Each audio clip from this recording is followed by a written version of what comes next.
lalu ada suara.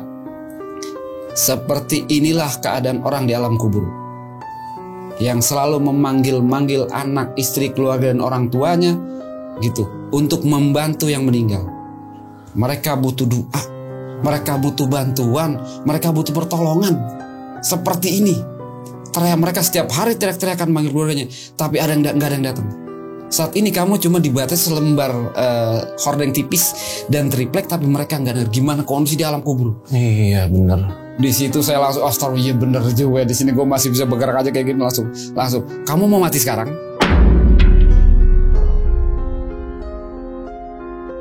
Astagfirullah, saya istighfar sendiri, langsung ada di dalam hati saya minta maaf lah gitu, mohon maaf gitu. Baru saya kucurin anunya aja airnya, saya pelan, baru diam gitu. Ternyata bener apa yang disampaikan oleh ya guru-guru, ya ustadz gitu, bahwa yang namanya orang meninggal itu masih merasakan sakit setelah sakaratul maut.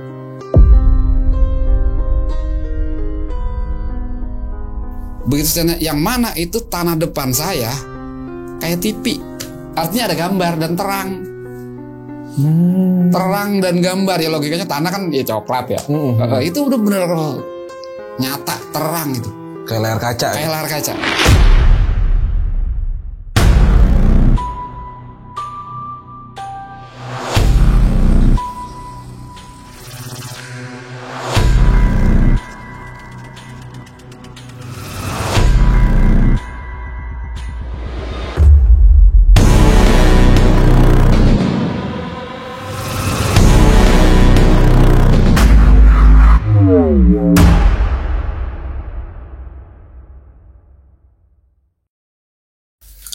Assalamualaikum, brother. Ketemu lagi di channel Jelajah Malam.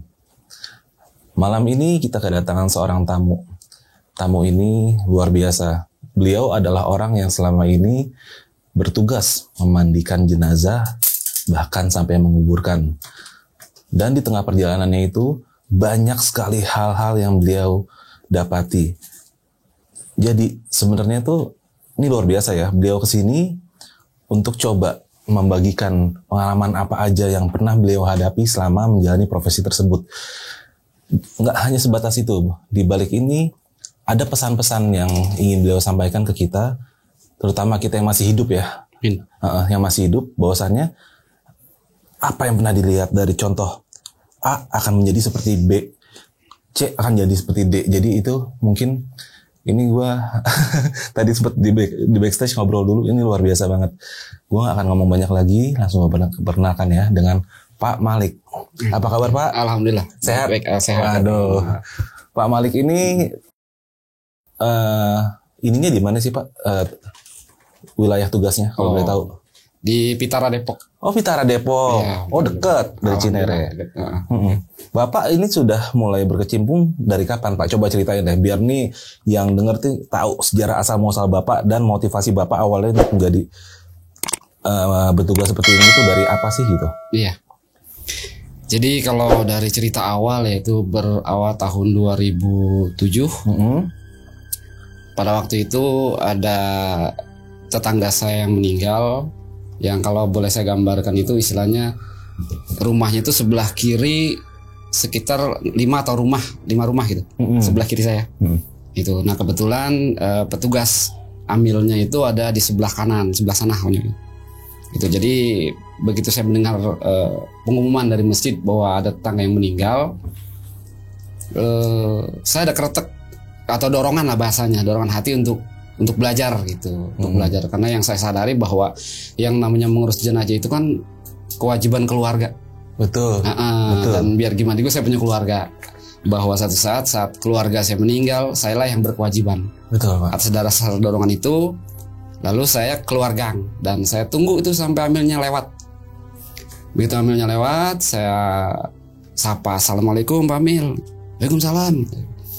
Maaf Pak Amil, mau ke tempat ini musibah gitu. Ya, mohon maaf saya mau ikut belajar boleh? Oh ayo gitu dengan semangatnya gitu. Akhirnya saya jalan dengan baik ya. Alhamdulillah gitu. Saya jalan bareng sampai ke tempat Sohibul Musibah, lalu diarahkan ke satu ruangan. Di sana sudah disiapin segala perlengkapan. Ya udah, lalu ambilnya ya siap-siap lah gitu kan, kita baru ya nggak ngerti apa-apa ya bengong aja gitu. Bengong aja. Akhirnya walaupun kita juga ya bingung lah, namanya juga baru pertama, cuma dasarnya karena dorongan hati aja. Nah terus kan kalau kita motong kain kafan itu kan pinggirnya dipotong tuh, dibuangin kan. Iya. Buat tali pengikat nanti. Betul. Nah tugasnya cuma itu, ngebuangin serabut-serabutnya doang. Awalnya ya, apa cemen masih enak bawang lah ya. Iya. Buang-buangin selesai, udah terus mandiin gitu. Ya Lilik masuk ke ruangan. Nah, kita berempat. Jadi Amil, saya dan 2 orang keluarga yang mati nyelamin. Ya udahlah kita mandi di situ, dan di situ pun nggak ada cerita-cerita yang gimana gitu. Udah gitu sampai selesai. Semua berjalan normal, berjalan biasa, walaupun saya dengan segala ketakutan.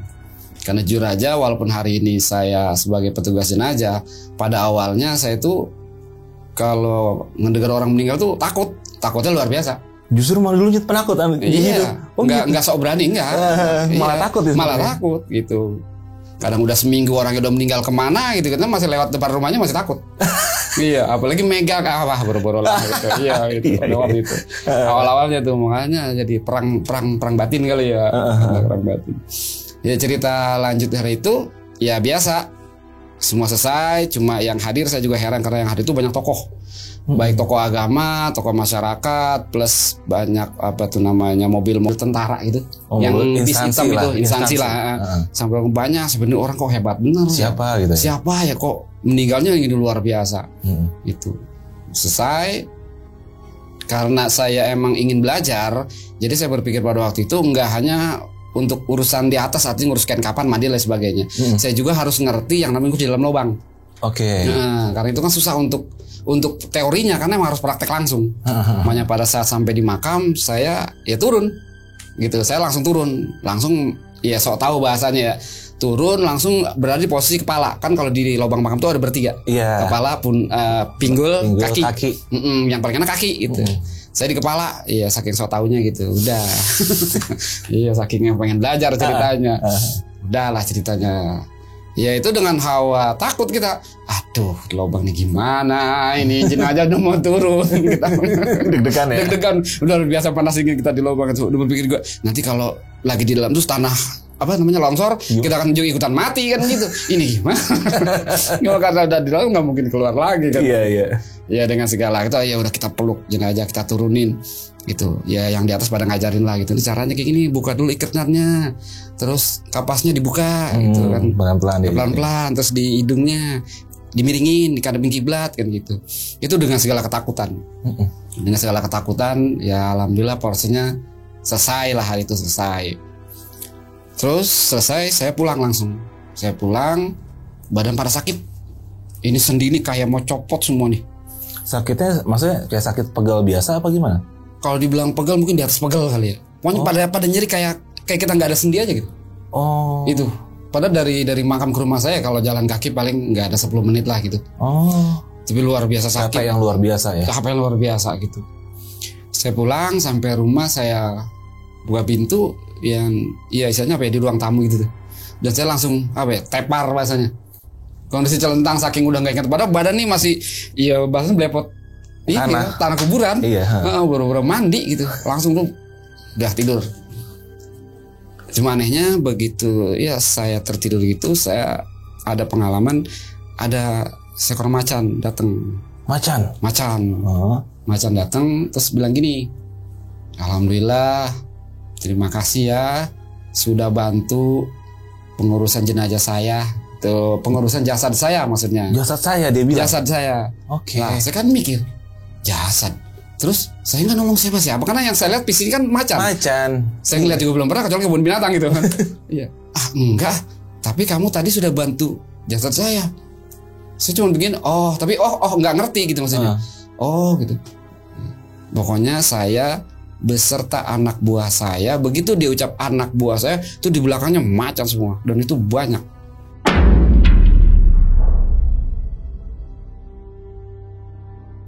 gitu. Bedanya cuma satu, kalau dia pakai mahkota, yang belakang enggak gitu. Oh, itu bedanya. Itu dia pemimpinnya lah. Nah mungkin begitu. Dan itu yang macan warna kuning itu, oranye itu kan. Itu. Saya cuma bilang ya karena saking tidak tahu dan ketakutannya, ya sudah, mudah-mudahan hidup kamu berkah. Ya saat ini ya udah, saya beserta anak buah saya undur diri, saya pamit sekali lagi. Terima kasih. Begitu dia bilang pamit, itu anak buah satu hilang. Ting ting ting ting ting, hilang semua. Sampai si macan-macan ini. Yang belakangnya. Sampai terakhir dia senyum, dia balik kiri langsung hilang. Ting gitu. Gitu. Begitu dia hilang, saya bangun kaget. Astagfirullahaladzim. Kok gitu nengok melek. Wah, ini kok di rumah saya. Tapi tadi siapa gitu. Dan badan gak enak. Nah, karena badan saya udah terasa dingin banget. Saya buru-buru ke kamar mandi, saya mandi, ya istilahnya mandi juga mandi nggak bersih lah, asal saya lalu ke rumah kakak sepupu saya gitu. Karena saya deket emang dari kecil, saya tuh beliau yang ngomong gitu. Jadi kalau ngadu-ngadu ya ke beliau. Saya ngadu, saya manggilnya Mpok gitu. Pok, tolongin lah. Kenapa katanya? Badan saya dingin banget, nggak enak gitu. Ya udah, masuk angin kali katanya. Ya udah, ada baju saya diangkat nih. Baru dua kali dikerok, ini bukan masuk angin katanya. Emang apa? Emang dari mana tadi? Dari makam. Ngapain? Itu belajar ngurus jenazah. Oh, ini ngadep depan gitu. Biasanya ngadep di belakang kan? Iya, ini di depan. Nah, langsung ngadep depan. Saya buka baju. Dikerok lah sama dia di sini. Ternyata yang merah di sini cuma 3. Terus ini 3. Terus ini 3. Mpok kaget, kok begini kata gitu. Emang tadi dari mana? Coba ceritain gitu. Saya cerita lah kalau saya belajar ngurus jenazah, terus ke makam, saya turun ke lubang gitu ya. Terus badan pada sakit. Terus tadi intang ngimpi itu begini. Oh, pantesan gitu. Jadi bentuknya kayak begini. Dia sebutlah hewannya gitu. Iya gitu.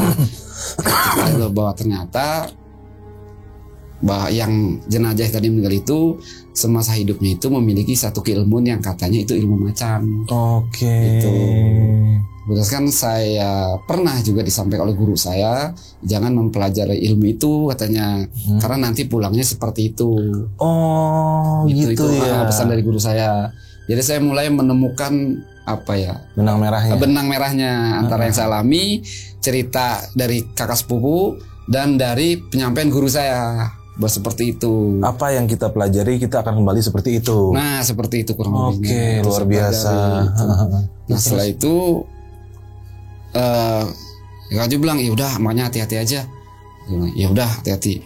Itu akhirnya ya sampai di situ ya, kemarin kesininya banyak hal-hal yang berkaitan itu gitu. Nah, dari cerita itu saya ingat jadi dengan pesan Amil yang saya ikutin. Ya, apa pesan beliau? Pertama kali saya bilang saya mau belajar ngurus jenazah itu, beliau cuma bilang kalau ngurus jenazah itu bisa dipelajari, Lik. Bacaannya gampang diapalin. Yang penting mental ente harus kuat. Gitu. Sekarang saya mau lihat dulu dari 1 sampai 10 jenazah. Kalau ente masih ikut, berarti mental ente kuat. Tapi kalau misalnya udah enggak usah ikut lagi. Gitu. Itu pesan dari Amil yang saya ikutin. Patokannya gitu aja. Patokannya itu. Awalnya kita juga bingung masuk mental apa kan gitu kan. Logikanya kan yalah tiba ngurus maaf gitu. Ya mandi doang gitu. Makanya saya dengan santainya apa sih gitu. Ternyata saya ingat, ternyata ini pengalaman pertama saya berkaitan dengan mental. Ternyata emang luar biasa. Gitu. Itu pengalaman pertama saya yang luar biasa berkaitan dengan ngurus jenazah itu sendiri. Pesan guru saya sekali lagi, jangan mempelajari ilmu itu maka pulang akan ke sana. Oke. Itu pengalaman pertama. Masya Allah, ini bener-bener ini banget ya, bagus banget Pak. Ini ya. Gitu. Oke Pak, selanjutnya Pak. Kalau yang kedua dalam rangka saya penguatan mental mungkin ya, dari belajar ngurus jenazah itu, saya pernah merasakan yang namanya mati.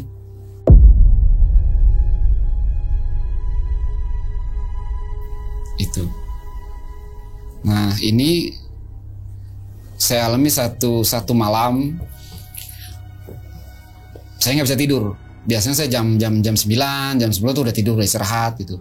Ini udah jam 11, jam setengah 12 kok mata masih terang gitu, kok nggak enak akhirnya. Daripada nggak ngapa-ngapain lah, saya wudhu. Ya, saya sholat sunnah gitu. belajar duduk lah bahasanya gitu ya. Ya zikir dengan ya zikir umum aja gitu. Saya bukan ahli zikir gitu. Ya zikir umum aja lah. Duduk gitu. Kok baru duduk badan kayaknya pada nggak enak ya gitu. Akhirnya udah dah saya melonjor di sejadah. Sambil sejadah atau ya tiduran, hilang saya gitu. Dalam hati saya udah nggak ingat apa-apa kayak orang tidur. Saya lihat saya ada di satu tempat. Saya ingat itu rumah saya gitu. Karena saya lihat situ ada istri saya gitu ya, ada orang tua saya, ada adik saya, dan banyak orang. Saya liatin, kok badan saya lagi tiduran di tempat tidur gitu.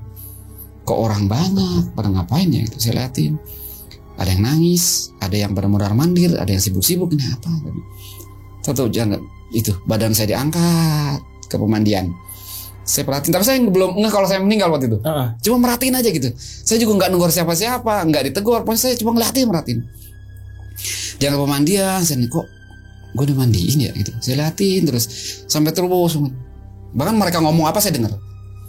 Selesai dibawa lagi ke atas kain kapan yang sudah digelar kan.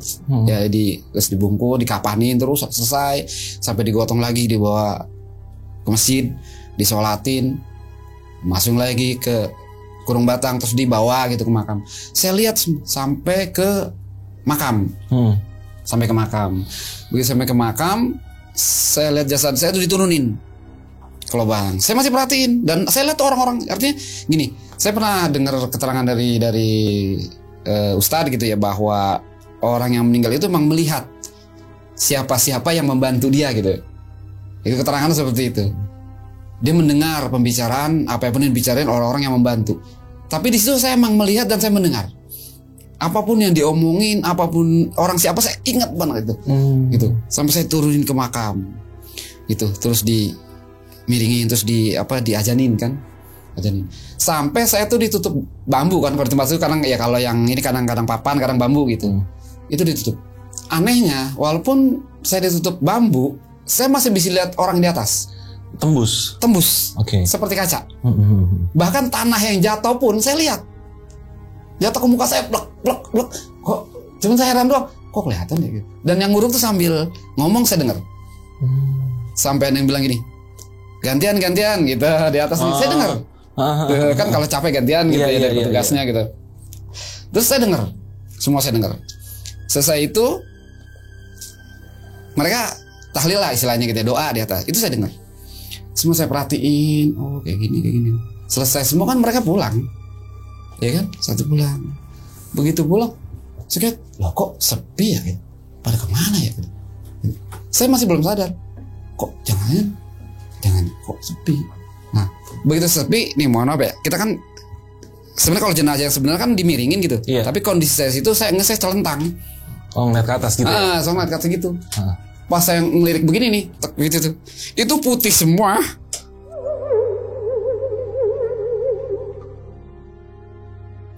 Itu putih semua. Astagfirullah. Baru sadar. Berarti gue udah mati dong gitu saya di sananya. Langsung keringat dingin. Wah. Nah di sana saya berontakin ini. Cuman nggak kebuka gitu. Saya nggak terima kalau saya udah mati. Pada waktu itu nggak terima. Saya nggak terima.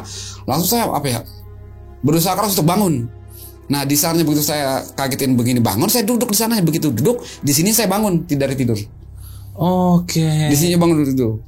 Begitu bangun, badan saya basah semua, ya keringat dingin semua dan perasaan saya udah nggak jelas. Perasaan apa? Rasa takut, rasa khawatir, rasa macam-macam. Dan saya lihat istri saya tidur di sebelah saya itu, ya santai aja gitu. Itu ya mohon maaf ini ya gitu. Saya langsung meluk istri. Saya peluk sekenceng-kencengnya karena rasa takut yang luar biasa. Sampai istri kaget, apaan sih gitu kan logikanya kan. Enggak, udah saya enggak lepas pelukan gitu. Saya sampai udah diem gitu. Sampai dia bilang, gerah nih keringetan nih. Bodoh gitu. Saya terus gitu sampai pokoknya saya peluk terus entah berapa lama gitu ya. Dalam kondisi ketakutan. Dan itu sampai 3 hari rasa takut itu masih ada. Rasa takut masih ada. Gitu. Ternyata begini luar biasanya ya yang namanya kematian. Iya. Itu kematian luar biasa, hal yang kita sayang, yang kita cari, yang kita usahakan. Ternyata kalau dia itu nggak ada apa-apa. Nggak ada yang kita bawa. Itu luar biasa itu. ya hal yang juga sampai hari ini saya nggak bisa lupain. Itu. Dan ini nyambung dengan pengalaman ketiga gitu. Kalau tadi saya belum cerita, saya baru ingat nih. Tadi benar kata Masnya juga bahwa kalau udah cerita akan ingat lagi dengan kisah-kisah yang lain. Ini cerita berat sebenarnya. Saya mengawali rumah tangga dengan hal yang berat, ekonomi sulit, makan sulit. Bahkan saya pernah tiga malam nggak makan. Saya berempat. Saya berdua istri, anak dua. Anak saya yang besar waktu itu umur sekitar 3 tahun lebih sedikit. Anak saya nomor 2 baru lahir, umur 2 atau 3 bulan. Saya ngontrak, saya nggak usaha. Bukan berarti males, karena setiap saya usaha nggak jalan. Modal habis, dagangan habis. Saya kerja di tempat kerja manapun. Kemudian waktu itu saya kerja konveksi, gitu. Konveksi lagi banyak orderan. Gitu saya masuk pelan-pelan habis, bangkrut. Gitu. Itu. Dan itu 5 tempat konveksi. Semuanya kayak gitu. Jadi kayaknya saya sumber kebangkrutan orang saat itu. Maaf nih, kayak bos sial ya. Nah, kayak bos sial. Sampai kita malu sendiri gitu sama bosnya, sama temen. Aduh, gue kayak bos sial gitu. Jadi ada rasa gak enak gitu. Gitu, mana kita ya punya keluarga, terus anak yang kecil masih ASI kan, yang gede masih ini. Saya sempat ya hidup kelaparan gitu. Kalau pagi-pagi itu sarapan minta belimbing, bentil belimbing tuh sama yang punya kontrakan. Kebetulan saya kontrak di area kebun belimbing gitu. Depok kan terkenal dengan belimbingnya gitu. Itu pagi-pagi sarapan itu. Kadang kalau sore dikasih paya sama yang punya kontrakan, kadang cuma kita rebus, nggak pakai apa-apa. Kadang kita pernah ditawarin, "Lek, mau telur nggak?" gitu. "Telur apaan, Pak Ji?" "Ini nih, tapi udah diremin, biangnya mati." Ya karena kondisi kan, kita ambil walaupun rasanya ya nggak jelas namanya. Telur setengah diremin gitu. Itu sampai kita, ya mungkin kalau anak zaman sekarang namanya makan nasi aking mungkin kenal juga enggak kali ya. Saya pernah makan itu. Pernah makan gitu. Selesai makan ya alhamdulillah ada yang keluar dari mulut yang muntah-muntah maksudnya gitu. Itu dan itu setahun setengah saya ngejalanin itu. Pembuktian bahwa kata guru-guru agama kan Allah akan menanggung rezeki kita. Allah itu menjamin rezeki kita nggak akan mati, katanya kayak gitu. Jadi itu adalah pembelajaran buat saya dalam rangka mencari keyakinan gitu. Walaupun umumnya gini, kita kalau nggak kerja nggak punya uang, kalau nggak punya uang nggak makan, kalau nggak makan mati. Iya, tapi saya nggak. Setahun setengah saya usaha nggak jelas, saya nggak makan, tapi saya nggak mati. Dan anak saya gemuk-gemuk gitu. Jadi saking susahnya kayak gitu, saya bahasanya kalau bahasa orang kampung bilang tuh narik diri gitu. Nah ini jam 5:30 nih ceritanya. Sambil saya meratap gini, ya Allah, kalau emang begini saya mendingan mati aja ya Allah. Gitu. Mungkin kalau saya mati sekarang mungkin agak lebih baik kali. Karena kan kalau saat ini walaupun sedikit saya masih mau ibadah gitu. Kalau saya matinya nanti, saat saya lagi nggak ada yang ibadah kan lebih parah ya Allah. Mendingan sekarang aja dah ya Allah. Hidup ya miskin, hidup ya susah. Jangankan buat apa gitu, buat makan juga susah kayak gini, anak saya juga kesian. Saya mendingan mati aja ya Allah udah kalau begini gitu. Itu 5:30 tuh. Nggak lama kan maghrib. Nah saya wudhu, saya sholat maghrib. Biasa. Selesai sholat maghrib, itu hawa dingin datang. Saya terasa dingin badan. Saya biasanya saya emang pakai kaos kutang gitu, kaos dalam, terus kaos luar. Kok masih dingin ya? Saya pakai kaos yang tangan panjang. Kok masih dingin ya? Pakai sweater. Aduh, kok masih dingin aja ya gitu. Terus kebetulan saya punya selimut yang agak tebal tuh. Itu badan saya gulung kayak risol gitu. Saya di tengah saya gulung gitu. Tapi kok masih dingin ya? Ini apa gitu? Dinginnya kayak dari dalam gitu, bukan dari luar. Udah kayak gitu saya dingin gitu. Kebetulan ruang tamu saya itu disekat sama hordeng, nggak ada pintunya. Nah di ruang dalamnya itu anak saya lagi ngeliat TV gitu. Nah di ruang sananya lagi ditutup pintu tipis, ada orang tua saya juga lagi ngeliat TV. Biasanya di tengah-tengah gitu, karena saya numpang di rumah itulah kita kayak gitu. Itu saya teriak-teriakan manggil anak saya nggak denger. Padahal cuma dibatasi dengan selembar hordeng yang berapa tebalnya sih. Itu ibu saya cuma dibatasi sama setipis triplek, itu nggak denger. Saya manggil istri saya, Bu, nggak denger. Saya panggil anak saya, Kak, nggak denger. Malah ketawa-tawa, mungkin ngeliat acara yang lucu kali gitu. Malah saya teriak nggak denger. Saya panggil ibu saya, adik saya nggak ada yang denger. Lalu ada suara, Seperti inilah keadaan orang di alam kubur, yang selalu memanggil-manggil anak, istri, keluarga dan orang tuanya gitu untuk membantu yang meninggal. Mereka butuh doa, mereka butuh bantuan, mereka butuh pertolongan. Seperti ini teriak mereka setiap hari, teriak-teriakan manggil keluarganya, tapi nggak ada yang datang. Saat ini kamu cuma dibatas selembar hordeng tipis dan triplek, tapi mereka nggak ada. Gimana kondisi di alam kubur? Iya benar. Di situ saya langsung astagfirullah, iya bener juga. Di sini gue masih bisa bergerak aja kayak gini, langsung. Kamu mau mati sekarang? Begitu. Tadi kan awal saya milih mati kan, ya Allah saya mati sekarang aja gitu, ya udah minta. Mau mati sekarang? Ya ayo. Gitu. Langsung saya istighfar sebanyak-banyaknya. Saya istighfar, saya mohon maaf benar-benar dengan bahasa Indonesia juga, dengan istighfar juga. Ya Allah, saya mohon maaf gitu. Itu jam-jam sampai udah isya aja nih, terus ngurus itu. Sampai jam 8, sampai jam 8 malam. Jam setengah 9 kebetulan saya ada apa ya namanya ya kumpulan yasinan lah gitu ya istilahnya. Kalau dibilang pengajian kan untuk orang ustadz lah gitu, orang-orang tokoh agama. Saya nggak bisa apa-apa, jadi saya suka ngumpul yasinan kalau malam Jumat. Itu sampai mereka datang setengah 9. Assalamualaikum. Saya masih dalam bungkusan itu. Waalaikumsalam, bang sakit, gitu doang. Gitu. Mereka tuh udah ada 3-4 orang dulu sekitar saya masih itu masih diomelin nama yang itu lah gitu.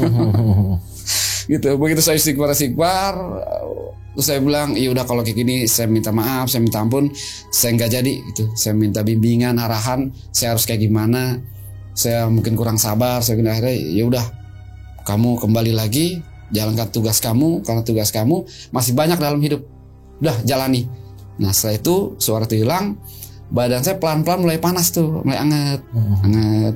Mulai saya mulai berasa keringetan, saya buka selimutnya, saya buka sweater, saya buka kaos tangan panjang normal lagi, sampai pakai ya kaos 1 lembar tadi, biasa lagi. Baru saya wudhu, saya sholat isya, baru nemuin teman-teman. Itu yang luar biasa dalam hidup saya ya. Jadi ngerasain mati yang seperti tadi, yang ketakutan luar biasa gitu, dan juga ngalamin yang namanya bener mungkin ya, bahwa yang namanya orang di alam kubur itu selalu teriak-teriak gitu, manggil keluarganya, mohon pertolongan. Makanya kadang kalau emang kita ada waktu sempetin ziarah ya. Nah itu jadi itibarnya atau pelajarannya ya, jangan melupakan keluarga yang udah meninggal, jangan melupakan mereka, karena tanpa mereka enggak ada kita. Gitu.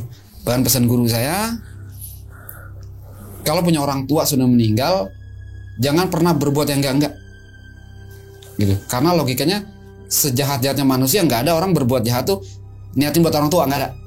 Maaf ya, gue mau mabok, gue mau nyolong, mau berbuat yang enggak, dosanya buat orang tua nggak ada. Insya Allah segila-gilanya orang nggak ada. Tapi kata guru saya tetap nyampe ke orang tua kita, keburukan nyampe. Oh gitu. Itu guru saya bilang begitu. Jadi ibaratnya gini, ibarat orang tua kita di sana lagi minum susu nih, karena kita berbuat enggak itu diganti sama kopi, gitu. Berbuat enggak lagi diganti sama teh, berbuat enggak lagi diganti lagi sama air putih, masih buat enggak juga diambil airnya, gitu. Sampai orang tua nanya, ya Allah kenapa yang masih ganti? Bahasa kasar kita lah gitu ya. No anak lu no di dunia lagi ngerjain enggak, kan lu yang didikan lu dulu. Makanya bahasa kasar saya begitu. Gitu yang saya tangkap dengan bahasa saya, mohon maaf kalau bahasa saya kasar gitu. Gitu yang saya tangkap gitu. Makanya katanya hindari berbuat jahat, berbuat yang tidak, berbuatlah yang baik.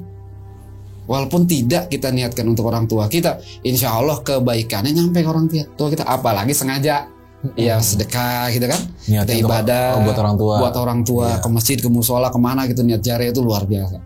Itu luar biasa. Itu guru saya selalu berpesan seperti itu. Gitu. Makanya disambungin cerita yang tadi, luar biasa kondisi yang namanya di alam kubur itu. Itu luar biasa. Gitu. Berarti akhirnya Bapak nih lanjut terus sebagai pemandi dan jenazah ya? Iya, gitu. Dari malam itu akhirnya kita ngencangin diri dah tuh gitu. Oh iyalah kalau begini, iya dah saya di sinilah. Gitu perkara ya mohon maaf gitu kan, yang namanya petugas jenazah di lingkungan kan nggak ada gajinya. Gitu pun misalnya apa ya, uang lelahnya gitu kan nggak bisa ditarget. Iya. Itu artinya kalau kita pakai itu untuk modal keluarga, ya mohon maaf nggak bisa. Nggak akan bisa. Itu nggak akan bisa. Orang seikhlasnya doang. Nah itu apalagi yang kondisi misal keluarga itu bener-bener ya mohon maaf gitu di bawah garis kemiskinan lah bahasanya. Bener-bener mengapim ini, ya udah kita, ya bahasanya kita belajar manfaatin umur, manfaatin sehat. Gitu, pertimbangan saya cuma satu, biar nanti di padang mahsyar kalau Allah tanya, Malik dulu dikasih umur panjang, dikasih sehat buat apa? Ya sebenarnya gampang jawab gitu. Ya Allah, saya pakai buat bantu orang buat jenazah. Kan gampang kan jawabnya, itu aja gitu. Perkara mohon maaf pahala, perkara apa terserah Allah dah gitu. Hisapnya nggak panjang. Iya. Iya. Itu aja sih ambilannya. Makanya alhamdulillah saya kuatin, akhirnya saya terus alhamdulillah sampai hari ini masih ya bertugas di situ. Nah, Pak Malik, selama Pak Malik pengalaman memandikan bahkan sampai menguburkan, ada nggak sih yang ditunjukin ke Pak Malik nih? Biasanya kan apa ya? Ini orang dulunya seperti apa, dan yang Pak Malik alamin pas di saat penguburan itu apa ada perbedaan atau gimana yang pernah Pak Malik pengalaman pribadinya nih? Iya. Gini. Kalau pengalaman sih ya ada beberapa ya, kalau banyak enggak lah kalau bilang banyak, tapi ada beberapa. Ada satu jenazah yang di kemudian hari saya tahu bahwa jenazah itu adalah pengguna narkoba. Awalnya saya nggak tahu kalau dia pengguna, karena saya emang awam masalah narkoba, saya awam. Yang saya tahu jenazah itu di tangannya banyak garis-garis. Siletan. Ya mungkin seperti luka gitu ya. Siletan, terus tatoan, terus kupingnya juga lubangnya gede itu kayak anak-anak pang gitulah. Oh, yang lubang ini gede. Gitu. Oke. Waktu itu ya saya dengan segala ketidaktahuan ya saya urus aja lah gitu, namanya juga kita petugas gitu. Iya. Udah saya urus, dan selama mengurus juga nggak ada kejadian apa-apa, semua serba normal. Normal aja. Serba normal. Seperti biasa semua dari urusan pemandian, pengkafanan, terus disolatin, bawa ke makam, semua serba normal. Sampai di makam seperti biasa saya turun. Karena saya masih tahap belajar, ikut ambil yang saya ikutin gitu, masih belajar. Turun, saya ke bawah biasa, terus keluarganya 2 orang. Turunlah jenazah tuh, kita terima kan, kita taruh dulu nih di bawah, gitu untuk kita buka ikatannya. Iya betul. Begitu saya buka kan mau dimiringin. Nah begitu saya miringin, ada yang teriak, tolong saya gitu. Lah kita kan sambil miringin kan. Iya masuk itu mikir, siapa yang tolong ya, apa di atas kan, di atas banyak orang tuh. Tapi ya kan nggak mungkin masa orang ngiring jenazah minta tolong. Tapi kok suaranya dekat banget ya. Tapi kok dia bilang, tapi terus tolongin saya tuh. Ini kenapa? Akhirnya saya ngebatin. Oh ini kali nih jenazahnya gitu. Akhirnya saya ngebatin juga. Ini kan saya lagi tolongin, kan logikanya sih lagi nolongin dia kan. Kita kayak ngomong ini lagi nolongin lu loh gitu. Ini kan lagi tolongin. Katanya bilang ini bukan itu katanya. Nah terus yang mana? Begitu saya yang mana, itu tanah depan saya kayak TV, artinya ada gambar dan terang. Terang dan gambar, ya logikanya tanah kan ya coklat ya. Itu udah bener nyata terang gitu, kayak layar kaca. Gitu. Saya lihat apa yang namanya kondisinya kayak semacam pegunungan. Turunnya gitu ya, ke pegunungan, warnanya hitam agak merah agak pekat-pekat gitu. Ada siluet orang gitu, 1 di depan, yang 2 di belakang. 1 depan 2 belakang. 2 di belakang nih, gini ya. Yang belakang, yang 1 megang sesuatu seperti paha ayam, cuma ada duri-durinya. Gada duri mungkin gitu ya. Iya, kalau ini mungkin semacam gada gitu ya. Pokoknya bentuk kayak paha ayam tapi ada duri-durinya. Yang belakangnya 1 megang pecut. Kalau pecut jelas kan bentuknya gitu. Gitu. Nah, yang belakang itu gini terus nih. Oh, jadi 2 orang ini menyiksa yang di depan? Iya, gitu. Kalau kalimatnya menyiksa, saya kekasaran kali. Pokoknya saya nggak tahu. Pokoknya mukulin lah. Gitu. Iya. Ya, nah, yang di depan kesakitan terus-terusan. Oh, dan dia yang teriak itu? Dia teriak. Dan nggak ada jedanya. Nggak ada jedanya. Gitu. Nggak ada terus gitu. Sampai saya teringat dengan lagi-lagi dengan guru agama kita ya, mengatakan bahwa Allah itu memang mengirim malaikat gitu untuk menyiksa seorang itu dengan apa ya, mata buta kuping budak itu bahasa kata. Jadi kita terangkap dia nggak dengar, tugasnya nyiksa ya nyiksa aja udah gitu. Di situ lihat, oh logika manusia kalau kita mukul orang, maaf lah, bisa ada maling digebukin kan masih ada rasa nggak tega. Ini enggak, ayo gitu. Sampai bukan, astagfirullahaladzim. Itu jelas sampai saya tuh gemeteran, keluar keringat dingin. Saya mau naik, nggak enak, belum kelar. Iya. Saya nggak naik, sayanya nggak kuat, udah lemes. Saya pikir ntar gue mati juga nih sini. Sampai udah pikiran jauh sana gitu. Terus kayak itu akhirnya saya percepat sampai saya ajan aja agak-agak gemeter gitu, agak nggak kedengeran karena emang kondisi saya udah wah luar biasa gitu. Kalau boleh lari mas saya pengen lari sebenarnya itu. Itu harus saya percepat.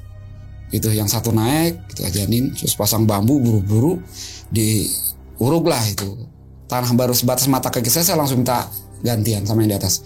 Saya bilang, mohon maaf keluarga gantian gitu. Padahal biasanya saya sampai selesai. Saking rasa gak kuat gitu, sampai saya naik, keluarga turun, langsung saya menjauh ke tempat. Biasanya kalau di makam tuh ada tempat saung-saung gitu, buat cuci tangan, cuci kaki gitu. Saya ke sana, udah saya bengong, saya ngerokok dengan lemes dan gak kuat ngapa-ngapain. Gitu. Saya nggak tahu apa ini yang disebut siksa kubur atau apapun jenis, saya nggak tahu. Yang jelas itu yang saya lihat dengan mata kepala saya sendiri. Dan setelah mungkin 2-3 hari kemudian baru saya tahu bahwa orang yang tangan di garis-garis itu katanya pemakai apa? Morfin katanya gitu. Oh saya berpikir, oh gitu ya, pantas itu secara logika saya gitu. Oh pantas bikin seperti itu gitu. Itu jelas dan nyata. Itu jelas dan nyata itu kalau kejadian itu.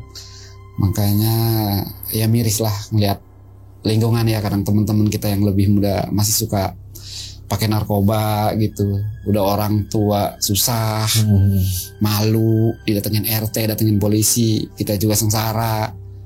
Terus dibawa ke penjara. Apa orang tua kesusahan selesai? Enggak, kan dia harus datang tiap bulan ya. Bayar lagi. Gitu. Belum malu luar biasa. Jadi buat teman-teman di luar, dari kisah ini mudah-mudahan bisa jadi pelajaran itu. Jauhin narkoba dalam segala sisi, jangankan akhirat dah, dunia aja nggak ada bagus-bagusnya. Itu nyusahin orang tua, nyusahin kita diri sendiri, masa depan kita hancur. Nyusahin teman, nyusahin semuanya dah gitu, dan nggak ada bagus-bagusnya.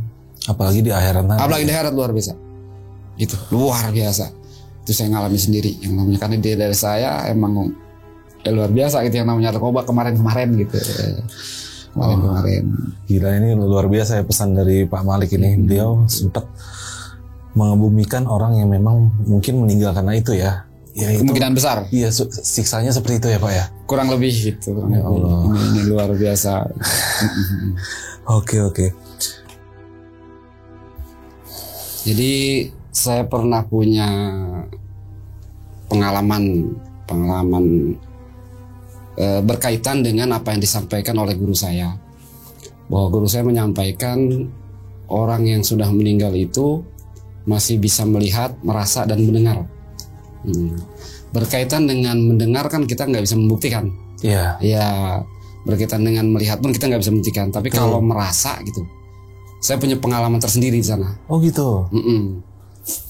Ada dua cerita di sana. Cerita yang satu dari kawan saya, yang satunya dari saya pribadi mengalami gitu. Oke. Gimana tuh Pak ceritanya Pak? Kalau yang pertama yang dari teman saya dulu ya, karena ini lebih pendek ceritanya. Jadi teman saya itu bercerita ada tetangganya yang meninggal dunia. Kebetulan kediaman itu rumahnya tingkat. Rumahnya tingkat dan tangganya sempit. Karena tangganya sempit, mau nggak mau kan jenazah harus turunin, cuma gimana caranya kan gitu. Akhirnya digotong nih. Digotong dengan segala kesusahannya itu. Kepala jenazah itu mentok di tembok gitu. Kepentok misalnya ya. Gak sengaja gitu, karena sulitnya. Ya darah biasalah kok, darah sanahan gitu. Itu terdengar ada yang bilang aduh gitu. Dia juga waktu bilang aduh tuh berhenti dulu gitu. Apa dengar dari kan gotong gak mungkin sendiri kan, apa temennya apa siapa, tapi enggak, tapi temennya mukanya juga muka tegang gitu. Tapi enggak ini tuh, aduh itu 2 kali. Dia baru sadar, nggak taunya kepala jenazah itu nempel di tembok gitu. Kepentok tembok dan dia baru sadar dan dia langsung lemes dan merasa bersalah. Gitu. Lalu dia datang ke saya menceritakan kejadian itu. Ya saya bilang saya juga punya cerita yang sama gitu ya, tentang apa yang kita dengar. Ya mungkin ada ketersambungan. Kita saling sharing lah. Sharing gitu. Nah dari situ saya cerita bahwa satu hari ada tetangga saya anak muda tuh pagi-pagi biasa dijemput pacarnya untuk berangkat kerja. Di tengah jalan karena mungkin baru bangun, namanya anak-anaknya suka nongkrong begadang-begadang. Baru bangun di tengah jalan kecelakaan adu banteng gitu. Meninggal di tempat. Oke. Gitu karena kondisi masih pagi kan belum ada polisi. Keluarganya nggak mau berurusan dengan polisi, akhirnya buru-buru diurus dibawa pulang gitu. Dibawa pulang. Dan sini dibawa pulang. Terus ini juga waktu itu ada keanehan buat saya. Logikanya orang tabrakan keluar darah di tempat kejadian, diangkat seharusnya bersih darah. Tapi ini dibawa ke mobil bak sampai ke rumah kan diem tuh. Sampai ke rumah ditaruh tempat tidur keluar lagi darahnya. Keluar lagi darahnya. Terus kan ada sekitar sekian jam gitu kan ya, keluarga ngumpul, panggil keluarga, saudara datang kan gitu kan, ada sekitar 2 atau 3 jam dia diam di tempat tidur itu. Dan itu juga darahnya udah berhenti. Gitu. Tapi pada saat saya mandikan itu di tempat pemandian darahnya seger dan keluar lagi. Yang aneh buat saya waktu itu, jadi darah itu keluar bukan ngalir gitu. Kebetulan kan wajahnya agak rusak gitu. Oh, buat kecelakaan. Kecelakaan tadi. Itu keluar darah dari mulut itu mendidih bener-bener plok gitu tuh. Sampai kita kan di lingkungan pemakaman tuh berempat gitu pemandian. Seperti tadi saya sama Amilnya, terus ini ada keluarga dan keluarga gitu buat bantuin guyur. Itu sampai saya nggak kuat ngeliatnya. Karena begitu saya dibagi lihat mukanya hidungnya plok dulu langsung kayak anak gitu. Apalagi saya kan awal-awal itu masih belajar. Sampai saya keluar dari lingkaran pemandian. Diem dulu gitu, nenangin diri, udah normal, saya masuk lagi dan itu masuk kayak gitu, cuman kita udah agak lebih baik. Terus seperti biasalah Amilnya ya memulai gitu kan, disiramin dulu 3 kali kanan, 3 kali kiri, terus kepala, ya doa dulu, jam kabul selesai semua kan Amilnya buka bagian kepala, saya buka bagian kaki sampai bawah dengkul gini. Hari itu udah seperti biasa saya mandiin. Tapi begitu saya misalnya ini kaki nih, saya lupa gitu. Biasanya saya pakai air sabun. Ini sabun batangan. Itu sabun di tangan saya, cuma saya lupa pada itu. Masih megang sabun. Saya lupa. Ini segini nih kakinya. Cuma pas segini ada yang teriak. Aduh sakit gitu. Saya diem gitu. Dengerin maksudnya suara dari mana gitu. Siapa yang teriak? Kok nggak ada suara? Udah saya terusin. Begitu sok lagi ngejerit lagi suara yang sama. Aduh tolong jangan sakit, pelan. Kok gitu. Sampai Amilnya ngelihat ke saya dan bilang gini, ngapa gitu.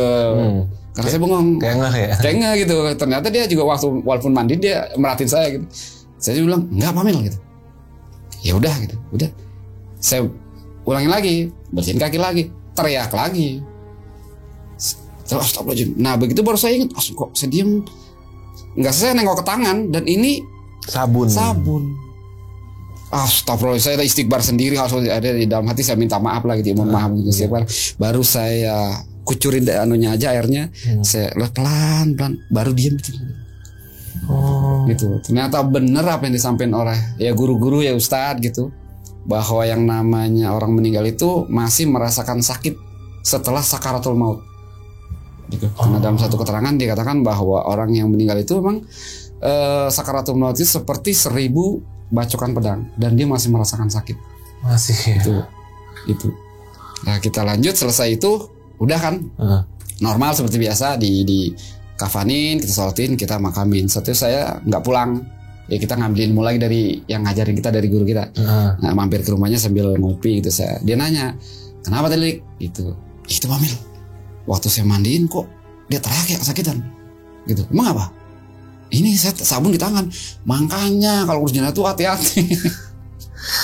Pelan-pelan. Ini bahasa Amilnya. Itu bukti gitu. Yang namanya urus jenazah dia emang masih sakit, makanya itu. Oh iya Babil, saya mohon maaf gitu. Ya nggak apa-apa, buat pelajaran katanya. Kedepannya jangan begitu lagi gitu. Hati-hati gitu. Makanya kalau ngurus gitu, apalagi ada satu wilayah. Itu kalau ngurus jenazah itu, jadi sabun tuh cuman airnya aja, terus kapas dibulet-buletin. Jadi dibersihin nggak tangan langsung, pakai kapas itu. saking lembutnya memperlakukan jenazah. Karena emang sakitnya luar biasa. Dan dia masih merasakan. Dan dia masih merasakan. Luar biasa. Itu pengalaman yang luar biasa yang bisa kita ambil hikmahnya ya, bisa dibilang. Gitu. Hati-hati banget gitu. Dia masih ngerasain gitu. Masya Allah, ini bro ya, tuh salah satu lagi. Ini gua sampai merinding. Jadi buat kita kan yang namanya keluarga kan tanggung jawab ya biasanya untuk memandikan jenazah ya. Benar. Ini perlunya kita untuk yang namanya lembut dengan jenazah ya. Itu. Dan karena dia masih bisa merasakan. Masih bisa merasakan. Kalau nggak lembut itu. Makanya kan dalam ngafanin itu kan ada kapas. Nah itu dalam sangka upaya kita supaya waktu megang tuh nggak langsung kena badannya. Oke, itu alasannya. Gitu. Nah terus buat jenazah yang dimakamin kalau pakai papan pasti rapet. Betul. Kalau pakai bambu ada selanya. Iya. Kenapa selanya harus ditutup tanah dulu? Karena kalau nggak ditutup ada selanya, terus tanah dari atas jatuh, satu butir kecil tanah yang jatuh langsung itu dia ngerasain sakit. Sakit ya. Sakit luar biasa. Itu sekecil tanah itu, makanya harus dirapetin. Sangat sensitif ya. Sensitif banget.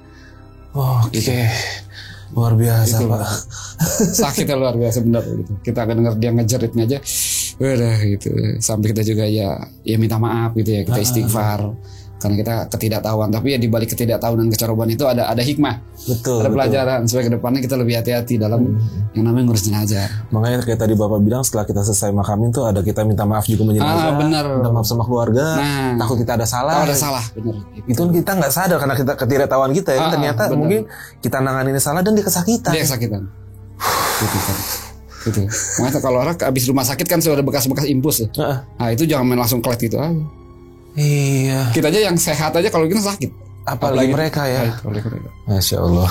Makanya hati-hati gitu. Siramin air pelan-pelan, klet dikit pelan-pelan. Kenapa? Ingin dari sakit itu. Oke. Ingin dari sakit itu luar biasa. Siap.